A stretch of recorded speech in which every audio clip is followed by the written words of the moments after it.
तो गाइस आज हमने आईफोन एक्स मंगाया था। चलो इसे खोल के देखते हैं। वाह वाह वाह, पैकिंग तो बहुत अच्छी है भाई। और ये डब्बा, और इसे भी खोल कर देखते हैं फ़ोन है भी या नहीं इसमें। और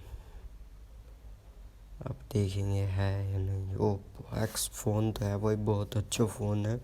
ये रिफ्यूज्ड प्रोडक्ट था।